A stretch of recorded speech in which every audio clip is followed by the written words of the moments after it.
Praise the lord. ప్రభు నామములో మీ అందరికీ హృదయపూర్వక వందనాలు. ఉదయకాల సమయంలో సంవత్సరాలుగా మాసాలుగా కుటుంబంలో చీకటిని అనుభవిస్తున్నావా? భర్త జీవితంలో చీకటి, పిల్లల జీవితంలో చీకటి, వ్యాపారంలో చీకటి, దేవుని బిడ్డలారా ప్రతి పరిస్థితుల్లో చీకటి ఛాయలు లేదా చీకటి వాతావరణం అలుముకునిందా, ఆవరించిందా? ఉదయకాల సమయంలో ఎంతవరకు ఈ యొక్క అంధకారం నా కుటుంబాన్ని పట్టి పీడిస్తూ ఉంటుంది అని ప్రతినిత్యం ఈ చీకటిని భరించలేక తాళలేక ఉన్నావా? ఉదయకాల సమయంలో దేవుడు ఒక మాటను జ్ఞాపకం చేయాలని ఆశపడుతున్నాడు. ఆదికాండం 1వ అధ్యాయం 3వ వచనం, దేవుడు వెలుగు కమ్మని పలుకగా వెలుగు కలిగెను. ఎంత అద్భుతమైన మాట!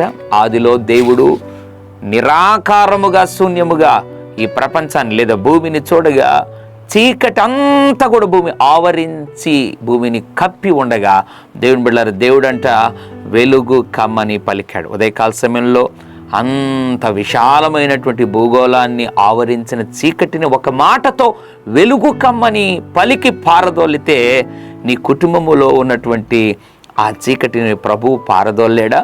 ఆలోచించి విశ్వసించు.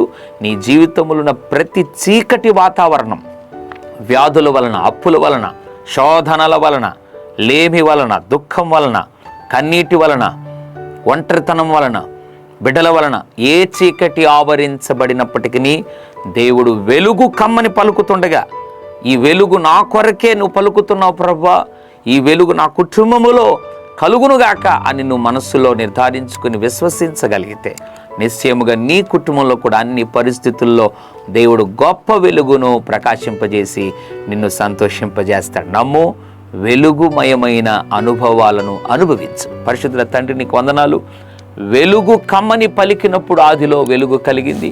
ఎంతమంది అయితే మా కుటుంబంలో మా బ్రతుకుల్లో వెలుగు కావాలి, ఒక మాట సెలవి ప్రభువా అని ఎంతమంది అయితే ప్రార్థన చేస్తున్నారో ప్రభువా, వారి జీవితాలలో కూడా ప్రభువా వెలుగును నాయన ప్రవహింపచేయమని లేదా ప్రసరింపచేయమని, వెలుగు కార్యమును వెలుగు సంబంధులుగా మార్చమని యేసు నామములో ప్రార్థిస్తున్నాం తండ్రి. ఆమెన్. God bless you.